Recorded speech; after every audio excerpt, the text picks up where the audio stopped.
I am Joshua, 34 years old, and I stood dead center in a banquet hall while 200 people laughed at my medical history projected onto a 10-foot screen. Before I tell you about how I dismantled my family's fake empire with a single text message, let me know where you are watching from in the comments. The word sterile glared in massive, bold white letters right above an old, unflattering picture of my face. The laughter echoing off the crystal chandeliers wasn't the polite, muffled kind you hear at formal events. It was the deep, belly-aching laughter of people who felt entirely comfortable mocking a man because his own flesh and blood had just given them permission to do so. I looked up at the head table. My younger brother, Matthew, the golden child and the groom of the hour, was leaning into the microphone, a smug, satisfied grin plastered across his face. My mother, Patricia, simply crossed her legs, adjusted her designer shawl, and took a slow, deliberate sip of her expensive red wine. She looked like she was watching a mildly entertaining television show. My father, Robert, caught my eye from across the room. He didn't look apologetic. He chuckled, raised his glass a fraction of an inch, and mouthed the words, "Just a joke, son." My jaw tightened so hard my teeth ached. I felt the heat rising in my neck, a flush of pure, unadulterated adrenaline, but I didn't break eye contact. I didn't yell. I didn't flip a table or storm out of the double doors like they probably expected me to. I simply reached into the inside pocket of my custom-tailored jacket, pulled out my phone, and stared at the illuminated screen. To understand why I didn't walk away right then, and why I chose to press send on the single word that would systematically ruin their lives and their reputations in a matter of minutes, you need to understand exactly how we got to that room. It started exactly 4 weeks earlier. It was a Thursday night, barely past 11 o'clock. I was sitting at my drafting table in my apartment in Richmond, Virginia. The city outside my window was quiet, bathed in the orange glow of streetlights. I was nursing a lukewarm cup of black coffee and reviewing complex elevation blueprints for a massive commercial restoration project. My phone buzzed against the solid wood of the desk. The caller ID showed a Virginia area code I hadn't lived in, or wanted to think about, for 16 long years. I picked it up, my eyes still scanning the structural load numbers on my blueprints. A woman's voice, hushed, careful, and distinctly professional, came through the speaker. She introduced herself as Nurse Sarah from the Oak Creek Care Center. My chest tightened immediately. I dropped my pencil. That facility was where my grandfather, Charles, lived. He was 84 years old, sharp as a tack but physically failing, and he was the only person in the entire Linden family who had ever treated me like a human being. Nurse Sarah kept her voice low, as if she was afraid of being overheard. She told me Charles had taken a bad fall in his bathroom earlier that afternoon and was scheduled for an emergency hip replacement surgery the following week. At his age, with his heart condition, the risks were incredibly high. The surgery was not a guaranteed success. My hand gripped the edge of my drafting table until my knuckles turned white. I asked her immediately when visiting hours started so I could drive down and see him. There was a long, uncomfortable, heavy pause on the other end of the line. I could hear the faint beeping of a heart monitor in the background. She lowered her voice to a near whisper. She told me she was sorry, but my father, Robert, had left strict, legally binding instructions at the front desk. I was explicitly barred from the visitor list. Security had my photograph. The only way Robert would authorize the front desk to let me through those glass doors to see my grandfather, perhaps for the last time, was if I formally agreed to attend Matthew's upcoming wedding.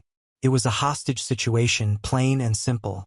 My father was using an 84-year-old man facing a life-threatening surgery as leverage to force me into a family photo op to keep up appearances for his wealthy friends. I closed my eyes and rubbed the bridge of my nose, feeling a massive headache forming. My father never did anything without a calculated, self-serving ulterior motive. A family wedding with the Lindens wasn't a celebration of love. It was a theatrical performance, a business networking event disguised as a reception, and they needed their designated failure of a son in attendance to make the golden child, Matthew, look even brighter by comparison. Before Nurse Sarah hung up, she added one more thing. I heard her take a shaky breath. She said Charles had grabbed her sleeve right before they administered his pain medication. He begged her to pass on a warning to me. He said my parents and Matthew were planning a surprise presentation at the wedding reception. A slideshow. He told her to tell me to be ready, because they were planning to publicly humiliate me. I put the phone down and stared at the dark reflection of myself in the window of my apartment. I hadn't spoken to my parents or my brother in 5 years. I had built a completely new life out of the ashes they left me in. I was a respected architect. I had a thriving career, a beautiful home, a quiet, peaceful life free of their constant manipulation. But as I looked at the framed National Architecture Award hanging on my office wall, I knew I had absolutely no choice. I could not let Charles go into that operating room thinking I had abandoned him. I had to go into the lion's den. To understand the absolute cruelty of that phone call and the weight of my family's hatred, you have to look back 16 years. I was 18 years old, a senior in high school, sitting at the polished mahogany dining table in my parents' sprawling, immaculately decorated suburban home. My father walked into the room, his face set in stone, and slid a thick manila folder across the table toward me. Inside was a legal document to transfer a land deed. When I turned 16, my grandfather Charles did something that absolutely infuriated my father. Charles bypassed Robert entirely and legally gifted me a 2-acre parcel of prime, undeveloped real estate on the edge of town. It was my inheritance, given to me early so I could have a solid financial foundation for my future. I remember the day Charles handed me the papers. We had just come back from a close family friend's funeral, and Charles was in a reflective mood. He looked me dead in the eye and told me never to let Robert get his hands on that dirt. He knew his son's greed better than anyone. Now, at 18, my father was demanding it. He stood over me, his shadow falling across the table. He told me he needed those 2 acres to consolidate property for a massive commercial real estate deal he was putting together, a project he called the Oakdale development. He told me it was my family duty to sign the land over to him. He told me I owed him for the food I ate and the roof over my head. I looked down at the document. Then I looked over at my mother, Patricia. She was sitting at the far end of the long table, flipping through a glossy fashion magazine. She didn't look up. She didn't say a word to defend me. The sound of her turning the heavy, glossy pages filled the tense silence in the room. I took a deep breath, pushed the folder back across the table, looked my father in the eye, and said no. The fallout was immediate, brutal, and entirely merciless. The next morning, I woke up and went to log into my university portal to check my upcoming freshman class schedule. My account was locked due to non-payment. I called the registrar's office in a panic. They informed me that my father had completely drained my college fund overnight. Every single dime he had supposedly saved for my education for 18 years was gone, transferred out into his private business accounts. A week later, I came home from a grueling part-time shift at a local hardware store to find 2 black trash bags sitting on the front porch. Robert stood in the doorway, physically blocking the entrance, his arms crossed over his chest. He looked down at me with absolute disgust. He said if I wasn't going to be a team player and contribute to the family's wealth, I couldn't live under his roof. He told me to pick up my bags, walk away, and never come back. Matthew, who was 13 at the time, stood just behind my father in the foyer. He watched me get thrown out like common garbage. He didn't say a word. He just watched, a faint smirk playing on his lips. I left that night with exactly $43 in my checking account and my entire life shoved into 2 plastic bags. I slept in the back seat of my beat-up, rusting Honda Civic in a sprawling, well-lit Walmart parking lot for 3 straight weeks. I remember the biting cold seeping through the windows, the constant fear of a police officer knocking on the glass, and waking up with my spine aching from the awkward angles. I washed my face and brushed my teeth in gas station bathrooms before the sun came up. I took a brutal job hauling bricks and mixing cement on a construction site by day, and waited tables at a greasy 24-hour diner by night. I didn't just survive those years. I clawed my way up from the absolute bottom. I studied in public libraries until they kicked me out at closing time. I got my GED. I applied for every single need-based grant and academic scholarship available in the state of Virginia, got into a community college, and eventually transferred to a prestigious state university. I worked myself to the bone, sacrificing sleep, a social life, and my physical health, until I walked away with a master's degree in architecture. Nobody from my family came to my graduation ceremony. I walked across that stage entirely alone, holding my diploma, wearing a cap and gown I rented with my own hard-earned money. But the trauma of growing up in that house left deep, invisible scars that I didn't fully understand until later. In my mid-20s, desperate for the family connection I never had, I fell into a relationship with a woman named Jessica. On paper, she was perfect. She was beautiful, educated, and came from a very prominent, wealthy local family. In reality, she was a terrifying mirror image of my mother. My family, who hadn't spoken to me in years, suddenly reached out and, oddly enough, heavily approved of her. They pushed the marriage forward, likely because her family's social standing gave them bragging rights at their country club. The marriage was an absolute disaster from the first month. Jessica demanded complete and total control over my salary. She scrutinized every bank statement, isolated me from the few good friends I had made in college, and constantly belittled my career goals, telling me I wasn't ambitious enough. The final, crushing blow came when we tried to start a family. After a year of failing to conceive, we went to a high-end fertility specialist. The doctor sat us down in a sterile, freezing white room, looked at his clipboard, and delivered the news. The issue was entirely on my end. I was diagnosed with a permanent medical condition that rendered me completely sterile. Having biological children was a biological impossibility. I was devastated. I felt like a failure as a man. But instead of supporting me, instead of holding my hand and telling me we would figure it out, Jessica used my diagnosis as the ultimate weapon. She filed for divorce 3 months later. During the proceedings, she was ruthless. Her lawyer tried to use my medical history to publicly humiliate me in depositions, attempting to paint me as defective to demand a vastly disproportionate financial settlement. She even threatened a vicious custody battle over the golden retriever we had raised from a puppy, just to inflict maximum emotional pain. We fought it out in court for a year, and the financial and emotional drain almost broke me. Somehow, my brother Matthew kept in touch with Jessica after the divorce was finalized. They bonded over their mutual, toxic disdain for me. I knew they occasionally talked, but I never in my darkest nightmares realized they had traded my most painful, private medical secrets for a laugh over drinks. Now, sitting in my apartment in Richmond, looking at the city lights, the pieces finally fell into place. The warning from my grandfather Charles made perfect, sickening sense. They were going to use my deepest pain as their evening entertainment. I agreed to their terms. I called Nurse Sarah back and told her to inform Robert the first would be at the wedding. The very next day, I drove 3 hours south down Interstate 95 back to my hometown for the mandatory pre-wedding family dinner. It was the steep price of admission to get clearance to see my grandfather. I pulled into the driveway of my childhood home, and the overwhelming smell of expensive catered food, fresh floral arrangements, and heavy hypocrisy hit me the second I walked through the front door. Nobody hugged me. Nobody asked how my drive was.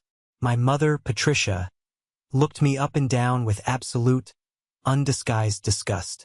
She didn't even say hello. She just walked over to the hall closet, pulled out a plastic garment bag, and shoved it into my chest. Inside was a cheap, ill-fitting, stiff polyester gray suit that smelled faintly of mothballs. She looked me dead in the eye and told me it was what I was required to wear to the wedding, so I wouldn't stick out in my shabby clothes and embarrass them in front of the important guests. We sat down for the formal dinner. The tension was thick enough to cut with a steak knife. Matthew spent the entire meal loudly bragging about his upcoming massive promotion at my father's real estate firm and his incredibly wealthy future in-laws, the Whitmore family. My father, Robert, pointed a heavy silver fork at me from across the long table. He told me the Whitmore family was old money, extremely traditional, highly conservative, and currently holding the keys to the biggest commercial development contract his firm had ever seen in 3 decades. He leaned forward, His eyes narrowed, and explicitly warned me not to speak to anyone unless I was spoken to, not to mention my messy divorce, and absolutely, under no circumstances, to ruin this business deal. I kept my mouth shut, cutting my chicken in silence, but my mind was racing at 1,000,000 miles an hour. Whitmore. The name echoed in my head like a gunshot. I worked as the lead architect for one of the most prestigious, top-tier design firms in Richmond. For the past 8 months, I had been the head designer and project manager on a multi-million-dollar community revitalization project that was going to completely change the downtown landscape of a nearby city. The private benefactor, the billionaire funding the entire massive endeavor out of her own pocket, was a notoriously demanding, highly influential, and fiercely intelligent woman. Her name was Victoria Whitmore. We had spoken on countless conference calls. We had exchanged dozens of detailed emails regarding structural integrity and aesthetic design, but always strictly professional, and she always communicated with me using my formal firm title and my first initial. She knew me intimately by my work, by my blueprints, by my vision, not by my face.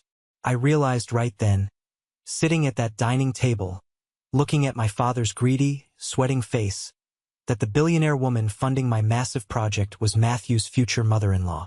My father was desperately, pathetically trying to impress the very woman who was currently paying my firm a fortune for my architectural designs. I didn't say a single word. I just chewed my food and let them talk. The next morning, I drove straight back to Richmond and immediately called my best friend, Carter. Carter is a senior IT network engineer, a former military guy, and the most fiercely loyal, brilliantly capable person I have ever met. I laid out the entire miserable situation over the phone. The hostage ultimatum with my grandfather, the cheap polyester suit, the unbelievable Whitmore connection, and the looming threat of the surprise humiliation presentation. Carter didn't even hesitate for a fraction of a second. He told me to give him 20 minutes. He pulled up the country club's wedding vendor list online. He found the specific local audiovisual company that had been hired to run the massive screens, the projectors, and the soundboards for the reception. He made one phone call, presented his massive, intimidating resume, and offered his services as an emergency freelance tech for the weekend event at a fraction of their usual cost. They were understaffed and hired him on the spot. We now had full, unrestricted administrative control of the projection booth. On Thursday, exactly 2 days before the wedding, my father finally called the front desk at the Oak Creek Care Center and authorized them to let me in. I walked down the sterile, fluorescent-lit hallways, my heart pounding in my chest. I walked into my grandfather's room. Charles looked incredibly fragile lying in the stark white hospital bed. His skin pale and thin, but his eyes were as sharp and clear as they had been when I was a kid. I sat in the plastic chair next to his bed, and he gripped my hand with surprising strength. He looked at me, taking in my face, and told me he was so incredibly proud of the man I had become, despite everything they had done to break me. Then his breathing hitched, and with shaking hands, he reached slowly under his mattress pad. He pulled out a faded, yellowed, heavy manila envelope and pressed it firmly into my palm. "I kept the original," Charles whispered, his voice raspy and dry. "Your father has been telling the town, the banks, and his investors that the Oakdale land belongs to him. He's been selling promises and signing preliminary contracts on dirt he doesn't own. He forged a copy years ago to show his partners, but the county clerk rejected it without your signature. This is the original notarized deed. Your name is on it. It's legally yours, Joshua. It always was. Show them." I stared at the thick, official paper in my hands. The implications hit me like a freight train. My father had built his entire current reputation, his credit lines, and his massive upcoming deal with the Whitmores on a complete, absolute lie. He was leveraging prime commercial land he didn't legally possess. I folded the deed carefully, feeling the weight of the paper, and slid it into the inside pocket of my jacket. I wasn't just going to a wedding anymore. I was going to a reckoning. I was ready. Saturday arrived. The sky was a clear, brilliant blue. The wedding day. I pulled my car into the sprawling, manicured lot of the Millbrook Country Club. The driveway was an absurd, sickening parade of extreme wealth. Sweating valets in tight vests were sprinting back and forth, parking cars that cost more than most people would earn in a lifetime. As I walked toward the entrance, I passed a gleaming black Rolls-Royce, a bright yellow Lamborghini sitting low to the asphalt, a sleek cherry-red Ferrari, and a custom, matte black Porsche. My father and the Whitmores had pulled out all the stops to turn this wedding into a high-society spectacle. I didn't wear the cheap, humiliating polyester suit my mother had shoved at me. I left it hanging in the hotel room closet, right where it belonged. Instead, I wore my own suit, a custom-tailored, deep navy wool suit that fit my shoulders perfectly, paired with a crisp, high thread count white shirt, a subtle silk tie, and polished leather Oxfords. I looked exactly like what I was, a highly successful, confident professional. I walked through the heavy oak doors and into the grand reception hall. It was dripping in cascading white floral arrangements, crystal centerpieces, and warm, golden lighting. I walked over to the elegant seating chart displayed on an easel. My name wasn't anywhere near the family tables. It wasn't even in the middle section with the casual acquaintances. I was assigned to table 14. I looked across the vast room and found it. It was shoved in the absolute, darkest back corner of the room, positioned right next to the swinging, heavy metal doors of the catering kitchen. Every single time a waiter rushed by, the doors would fly open, and I would get hit with the sharp smell of industrial dish soap, roasting meat, and the loud, chaotic clatter of plates and shouting chefs. I was seated with 3 distant, elderly cousins who barely remembered my name and spent the entire time complaining about their arthritis. The extravagant 5-course dinner service began. Up at the front of the room, the head table was an elevated spectacle on a raised platform. Matthew and his new bride, Chloe, were holding court, laughing and drinking champagne. Robert and Patricia were glowing, practically vibrating with pride as they mingled with the elite guests. And seated directly next to them, at the table of absolute honor, were the Whitmores. I sat back in my chair and watched Victoria Whitmore. She sat with perfect, rigid posture, eating small bites of her salad, exuding a quiet, terrifying authority. She didn't look overly impressed by my father's constant, fawning attempts to engage her in conversation. Her husband, Richard, a stern-looking, silver-haired businessman, politely nodded along to Robert's non-stop talking, but his eyes were constantly scanning the room, assessing everything. When the champagne flutes were filled for the toasts, Matthew stood up, adjusted his tuxedo jacket, and grabbed the microphone for his groom's speech. He thanked his beautiful bride, staring deeply into her eyes. He thanked his parents for being his absolute rock and providing him with such an amazing life. Then he paused, a malicious glint entering his eye. He looked out across the massive room, his eyes scanning the tables until he finally found me sitting in the shadows of the back corner by the kitchen doors.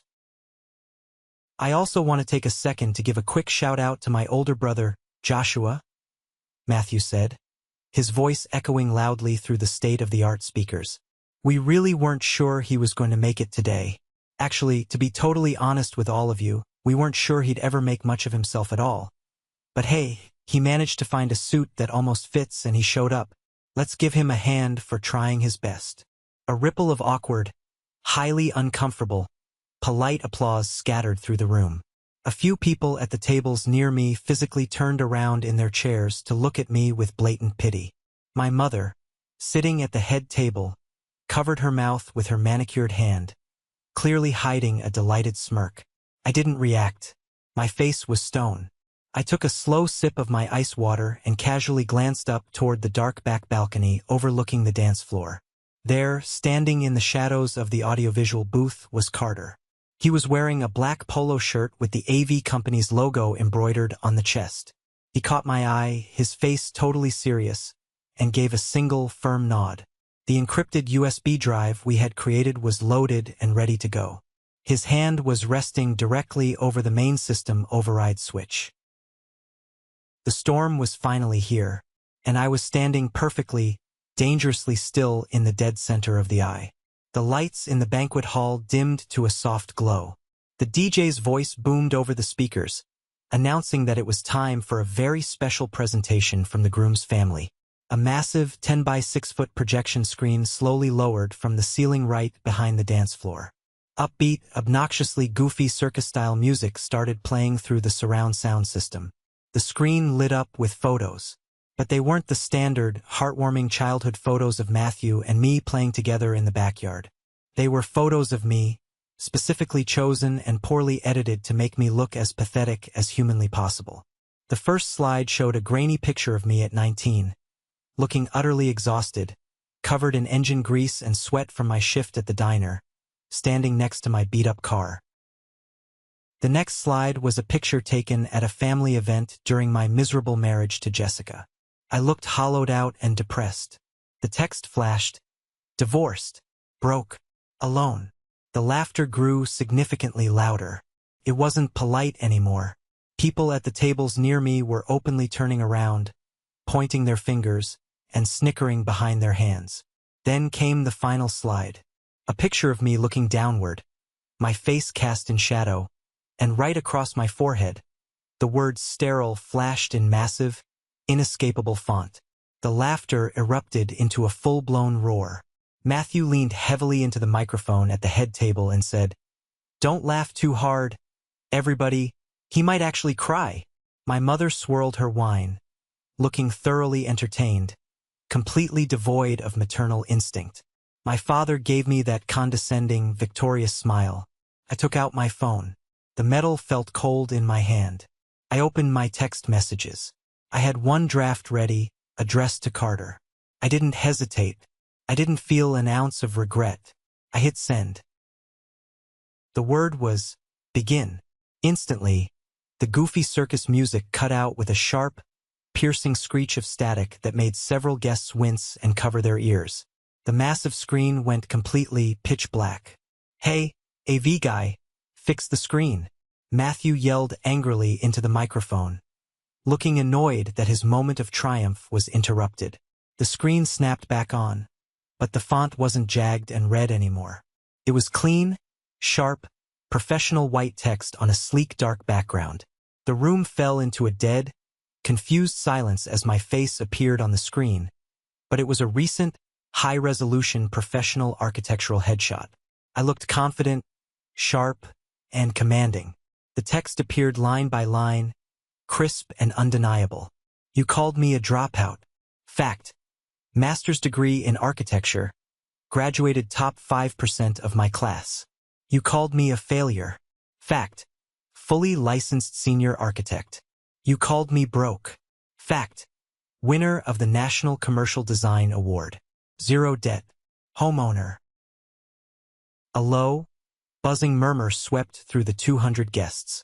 The laughter was entirely gone, replaced by shock and confusion. I pushed my chair back from table 14.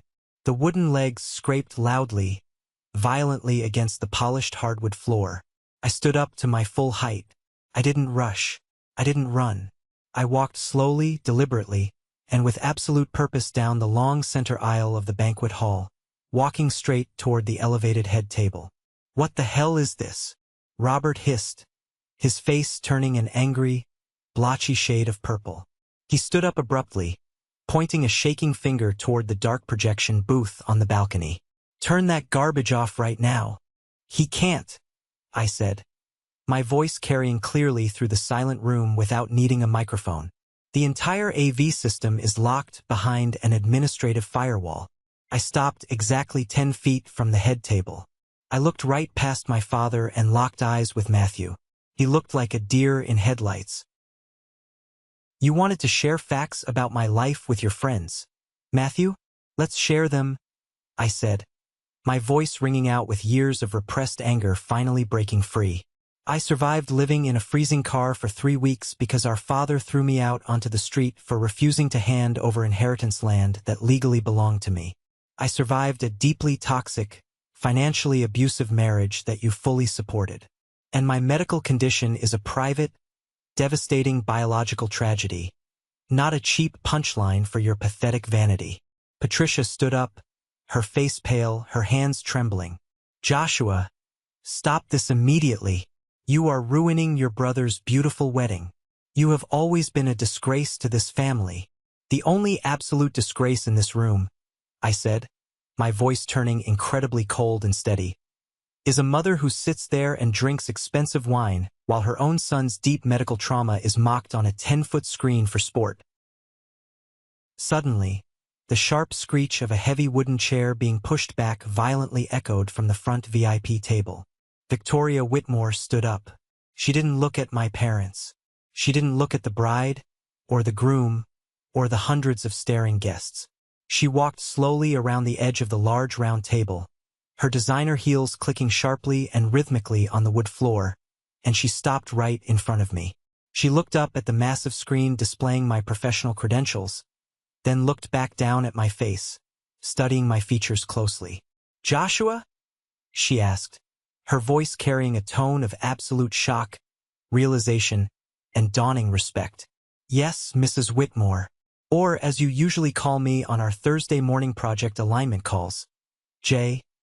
Linden," I replied calmly, holding her gaze. Victoria turned slowly. The sheer, unadulterated fury radiating from her small frame was palpable. She locked eyes with my father, who was suddenly sweating so profusely his collar was soaked. "Robert," Victoria said, her voice dropping to a dangerously quiet, lethal register that made the entire room hold its breath. "The man you just publicly humiliated in front of 200 people, the man you just viciously called a broke failure and a dropout, is my lead architect. He is the brilliant mind who single-handedly designed the entire downtown revitalization project my foundation is currently funding to the tune of $40 million. The color completely and totally drained from Robert's face. He looked like he was going to pass out. He opened his mouth, but only a pathetic wheezing sound came out. Victoria didn't stop. She took a step closer to the head table.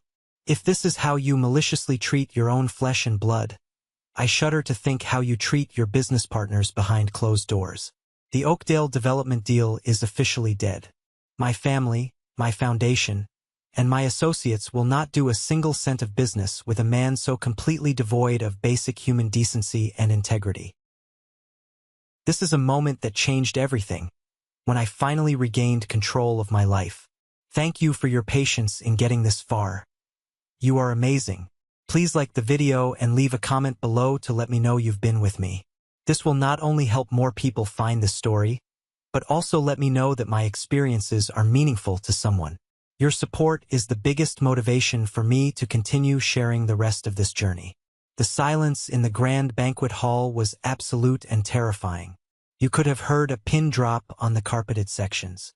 200 prominent people held their collective breath as they watched a local real estate empire completely crumble to dust before the main course of filet mignon was even served. Robert panicked. Pure, primal panic took over. His entire financial future, his heavily leveraged loans, and his social standing hinged entirely on the Whitmore deal going through. He stepped out from behind the safety of the head table, holding his hands up in a desperate, pleading gesture of surrender. "Victoria, please, I beg you, be reasonable," Robert pleaded, his voice cracking, shedding every ounce of the arrogant confidence he had possessed 5 minutes earlier. He sounded utterly pathetic. "This is just a stupid family misunderstanding, a bad joke that went entirely too far. The Oakdale commercial deal is rock solid. The land is secure. We have the city zoning permits. Don't let my estranged son's dramatic, jealous outburst ruin months of careful negotiation and millions in profit."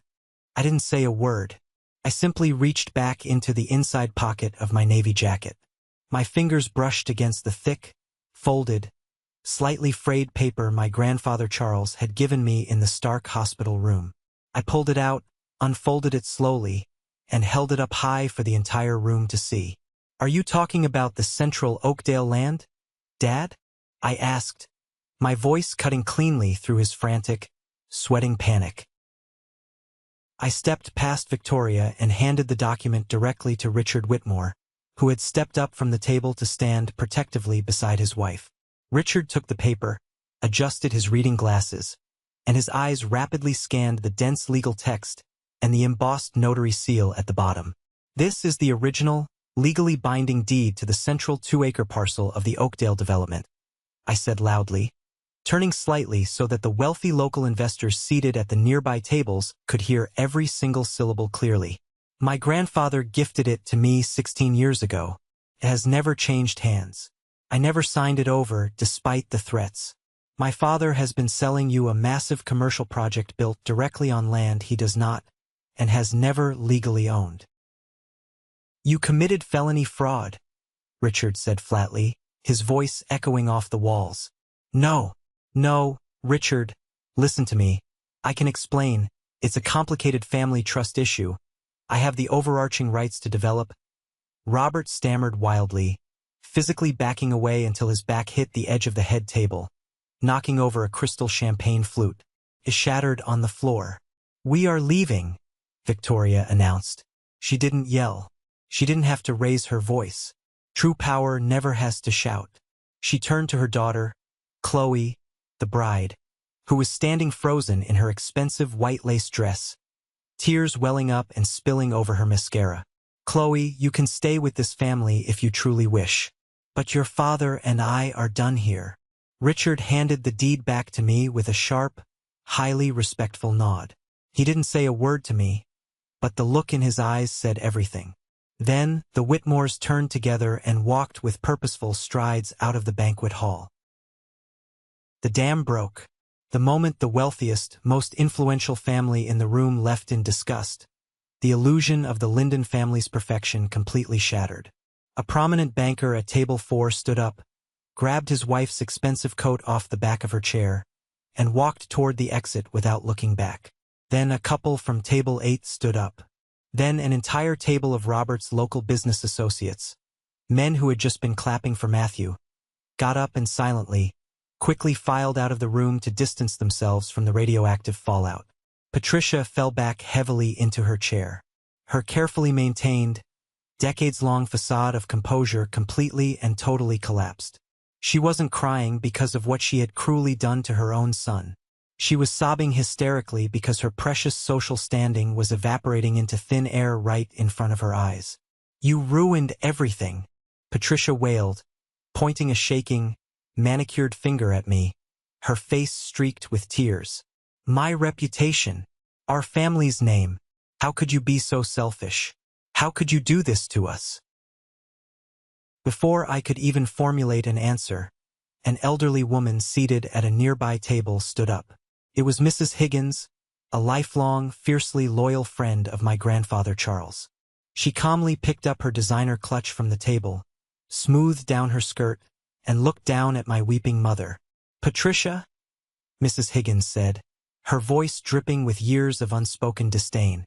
The only thing ruining your reputation tonight is your own rotten, black core. You reap exactly what you sow. She turned and walked out, her head held high. I looked over at Matthew. He was standing near the massive, untouched multi-tiered wedding cake, totally abandoned. His face was pale, terrified, and small. The golden child finally saw the harsh, unforgiving reality of the parents he had worshipped and the foundation of lies his life was built upon. I didn't ruin this family, I said, looking at Robert, who was staring blankly at the floor, and Patricia, who was sobbing into her hands, one last time. You did. You destroyed it 16 years ago when you chose a piece of dirt over your own son. Do not ever contact me again. I turned my back on them. I walked down the center aisle, out of that banquet hall, the sound of my footsteps echoing through the rapidly emptying, chaotic room.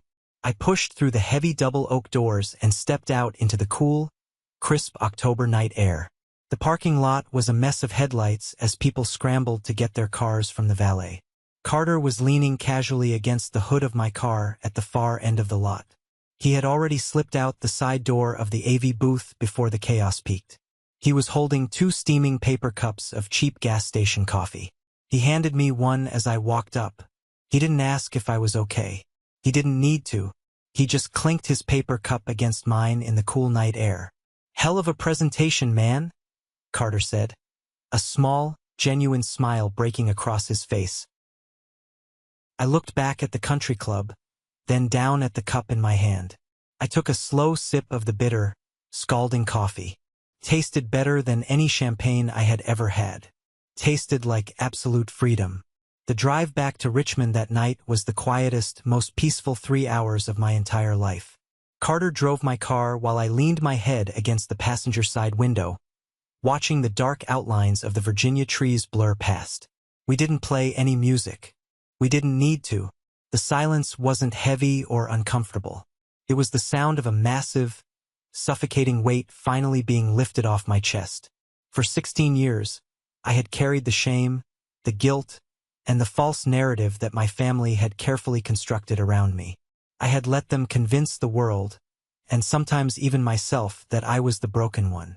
But as the miles stretched on, distancing me from that country club, from my father's desperate face, and from my mother's shattered social facade, I realized something profound. I wasn't broken. I was the only one in that family who was actually whole. You see, small towns like Millbrook have a very specific ecosystem. They run on reputation, appearances, and an incredibly fast, vicious whisper network.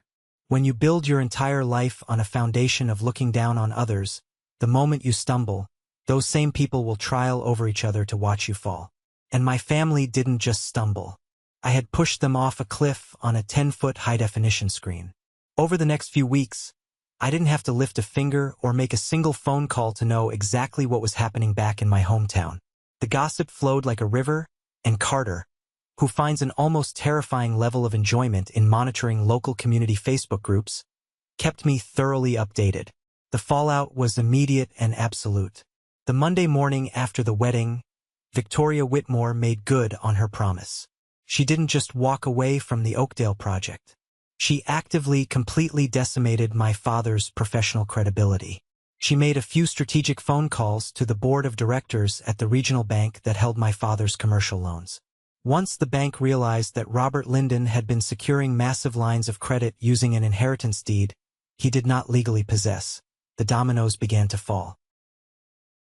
2 of my father's primary, long-term investors pulled out of his firm entirely within 48 hours, citing a sudden, irreconcilable breach of trust. A major contractor who had been loyal to my father for 15 years sent a polite, legally vetted letter stating he was pursuing other opportunities. My father's firm didn't collapse overnight. He was too deeply entrenched in the town's real estate for that. But the financial bleeding was severe. The massive promotion Matthew had spent the entire rehearsal dinner bragging about, it vanished into thin air. There was no money left to promote anyone. Robert was too busy fighting off a forensic audit to care about his golden child's career trajectory. My mother, Patricia, experienced a different kind of destruction. For her, the social death was far worse than the financial one. For 20 years, she had been the undisputed queen bee of the local country club scene. She hosted the exclusive book clubs, she organized the charity galas, and she dictated who was in and who was out. But the Whitmores were the apex predators of that social food chain. When Victoria Whitmore publicly humiliated Patricia and walked out of that reception, it was a social execution. The week following the wedding, Patricia received a brief, painfully formal email from the Millbrook Autumn Gala Planning Committee. They informed her that they were restructuring the leadership board and would no longer require her services. No phone call, no apologies, just a polite dismissal. Carter told me that Patricia had tried to call 3 different women from her inner circle to complain about the unfairness of it all. None of them picked up the phone. They didn't return her voicemails. The book club she had hosted in our living room every 3rd Thursday for a decade quietly relocated to another woman's house. Nobody bothered to send Patricia the new address. She was a ghost in the very town she thought she ruled. Then there was Matthew. The marriage that was supposed to cement the Linden family into the upper echelon of society didn't even survive the honeymoon phase. I heard through the grapevine that Chloe, the bride, had packed 2 large suitcases and moved into her parents' massive guest house less than 2 weeks after the disastrous reception. She didn't file for divorce immediately, but she demanded total separation. She told Matthew she could not, and would not, tie her life to a family capable of such breathtaking cruelty. She realized that if they could do that to their own blood, they would eventually do it to her. Matthew was left entirely alone in the overpriced townhouse my father had bought them as a wedding gift. I didn't reach out to any of them. I went back to my firm in Richmond. I put my head down, fired up my drafting software, and threw myself entirely into the final design phases of the Downtown Heritage Restoration Project. I was at total peace. 3 weeks after the wedding, on a rainy Tuesday evening, my phone rang. I was sitting at my kitchen island, eating a quiet dinner and reviewing some material costs. I glanced at the screen. It was Robert. A year ago, seeing his name on my phone would have sent my heart rate through the roof. I would have braced myself for an attack, for guilt trips, for the overwhelming anxiety of not being good enough. Now I felt absolutely nothing. My pulse remained perfectly steady. I let it ring 3 times, took a sip of water, and hit accept. "Joshua," Robert said. His voice didn't have the booming, arrogant authority it usually carried. It sounded thin, strained, and exhausted. "Robert," I replied, keeping my voice entirely flat and professional. He didn't start with an apology. Men like my father do not know how to apologize because that would require acknowledging they did something wrong. Instead, he started with a business transaction. "I have my lawyer drafting up some paperwork," Robert said, clearing his throat. "We need to handle this Oakdale land situation. It's becoming a massive headache for the firm's portfolio. I'm willing to offer you a very generous buyout. Above market value. Name your price, Joshua. Let's end this ridiculous feud like adults and get this paperwork signed." I leaned back in my chair and looked at the rain hitting the kitchen window. He still thought he could buy his way out of his own consequences. "The land isn't for sale," I said simply. "Don't be stupid," Robert snapped, a flash of his old temper bleeding through. "You don't even live in Millbrook. You have no use for 2 acres of commercial dirt. I have investors threatening to sue me for misrepresentation. I need that deed consolidated into the firm's holdings by Friday. Tell me what number you want to see on the check." "I think you misunderstood me, Robert," I said, my voice dropping to a calm, icy level. "It is not a matter of price. That land was my inheritance from a man who actually loved me. You tried to steal it when I was 18. You threw me out into the street with nothing because I wouldn't hand it over to you. And now, 16 years later, you want me to save you from your own greed? The answer is no. The land stays in my name. I might build a house on it. I might turn it into a community park. I might just let the grass grow wild for the next 50 years. But you will never, ever build your legacy on it." There was a long, heavy silence on the other end of the line. I could hear his ragged breathing. "You are destroying this family over a piece of dirt," Robert hissed, his voice trembling with a mixture of rage and sheer panic. "You destroyed this family 16 years ago," I corrected him. "You just finally got the bill for it. Do not call this number again." I hung up. I didn't block his number. I wanted him to have the freedom to call and the absolute certainty that I would never answer him again. I put my phone face down on the granite counter and finished my dinner. Tasted fantastic. 2 weeks later, the final, most surprising piece of the puzzle fell into place. It was a Saturday night. I was on my couch, reading a book on sustainable urban architecture, when my phone vibrated. I looked at the screen. It was Matthew. It was past midnight. I almost ignored it, assuming it was an angry, defensive rant. But something told me to pick it up. "Hello," I said. "Josh." Matthew's voice was slurred, thick, and heavy. The background was completely silent. He wasn't at a bar. He was sitting alone somewhere. I could hear the faint clink of ice against glass. He was heavily intoxicated. "What do you want, Matthew?" I asked, keeping my guard up. "She's not coming back," Matthew said, his voice breaking. "Chloe. Her lawyer sent over the formal separation papers today. She's completely done with me. The firm is a disaster. Dad is screaming at the partners every day. Mom won't leave her bedroom. She just sits in there with the blinds drawn, crying because the country club ladies blocked her on Facebook. I didn't say anything. I just listened to the wreckage of the golden child. The slideshow was so wrong, Matthew whispered, letting out a shaky, pathetic exhale. I know it was wrong. I knew it when we were making it. Mom picked out the ugliest photos. Dad wrote the jokes. I put the graphics together. We sat in the living room laughing about it. We thought we were so untouchable. Why did you do it? I asked. I didn't ask out of anger. I asked out of genuine clinical curiosity. I wanted to understand the mechanics of their cruelty. Matthew took a long, shuddering breath. Because I was terrified of you, he admitted, the alcohol stripping away his usual arrogant defenses. My whole life, Dad told me I was the successful one.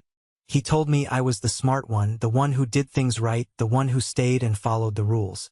He gave me the job, he gave me the down payment for the house, he arranged the introductions to the Whitmores. He handed me my entire life on a silver platter. He paused, and I heard him take another swallow of his drink.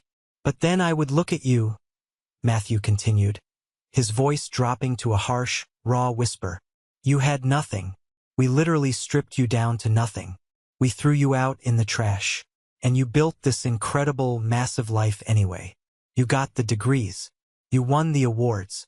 You got the respect of people like Victoria Whitmore. You did it entirely by yourself. You didn't know Dad anything. You were completely free. The truth hung in the air between us. It was profound and tragic. I realized something at the wedding, Josh, when you were standing there looking at us, Matthew said, crying softly now. I'm just a puppet.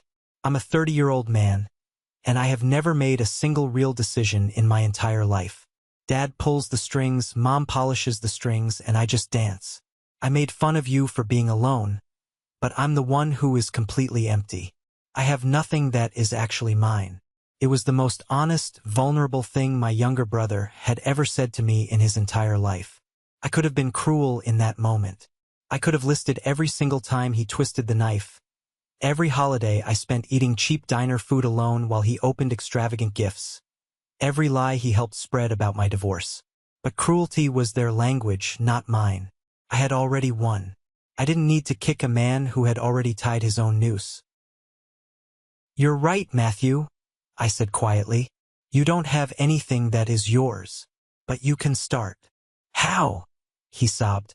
My life is over. Your fake life is over. I corrected him.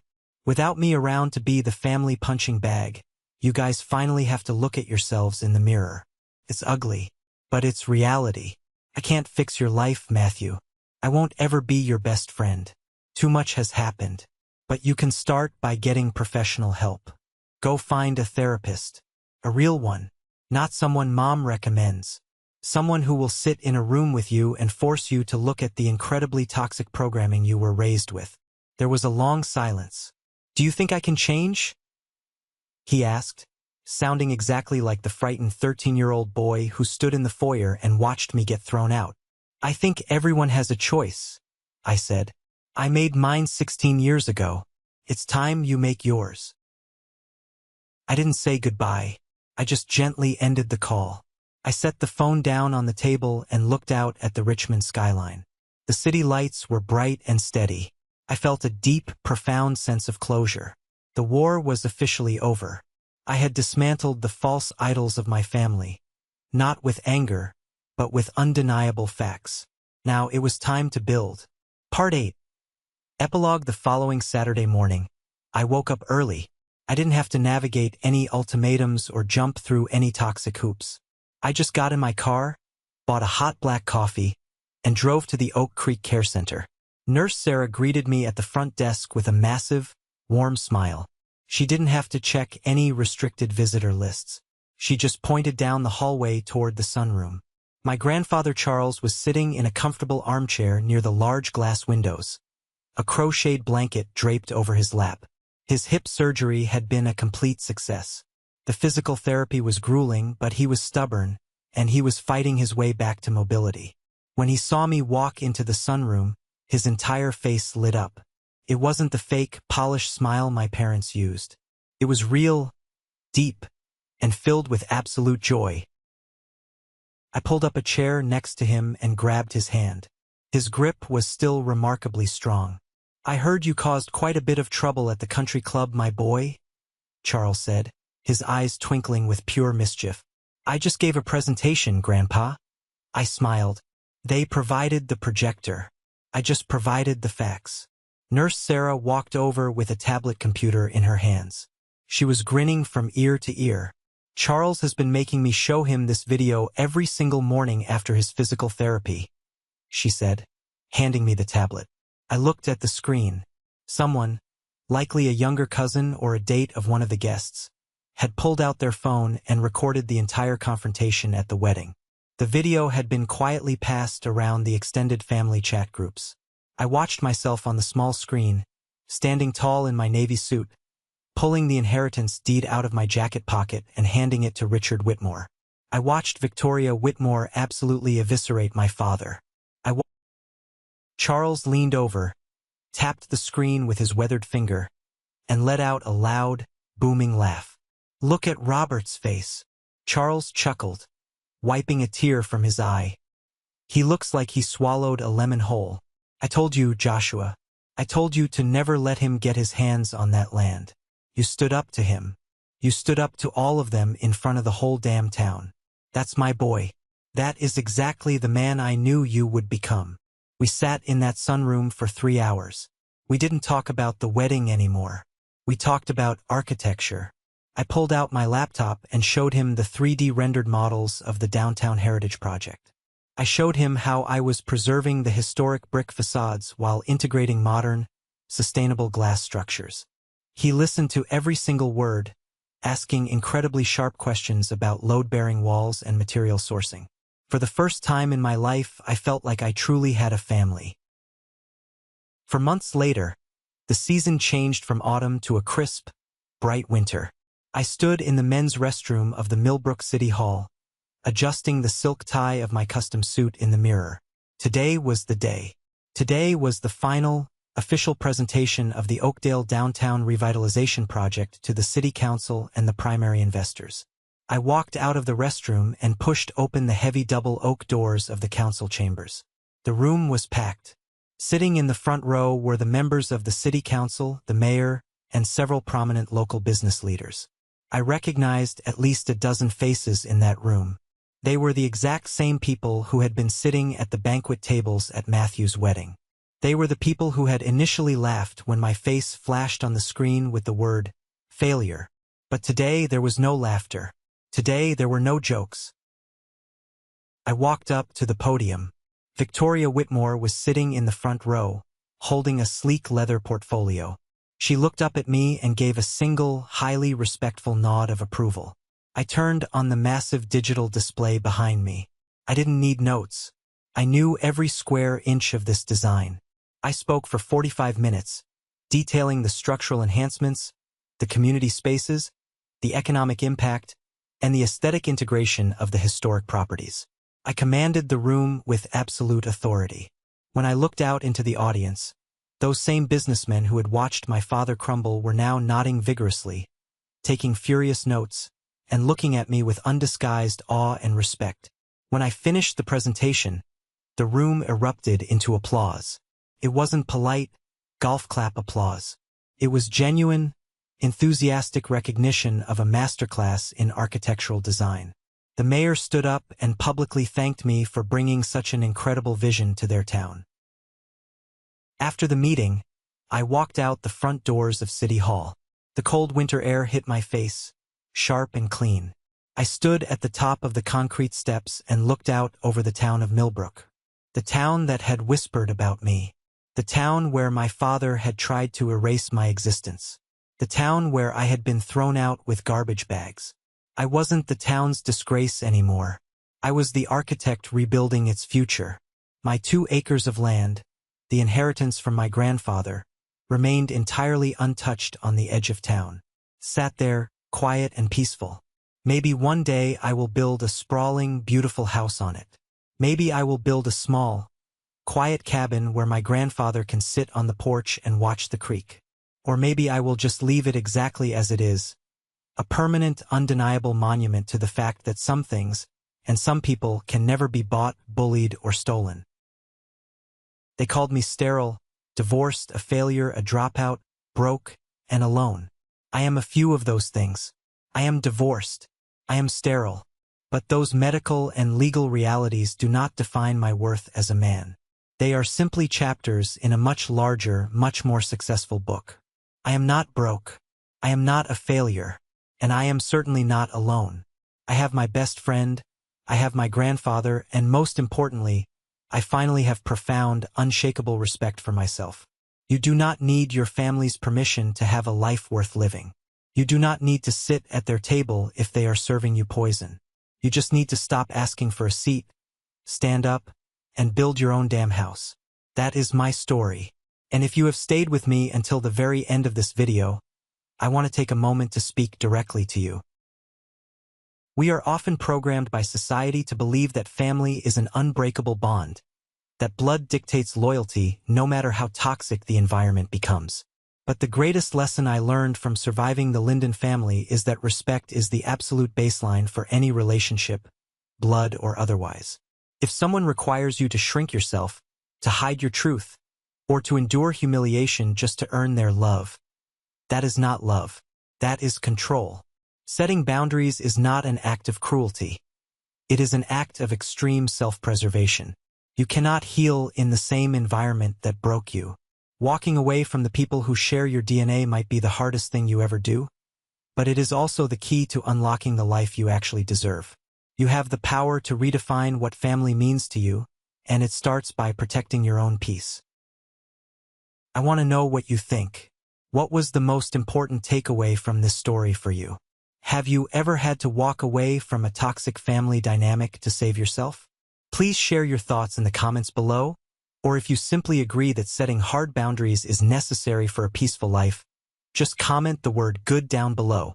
It helps the channel, and it lets me know this message resonated with you. Thank you for listening, and remember to protect your peace.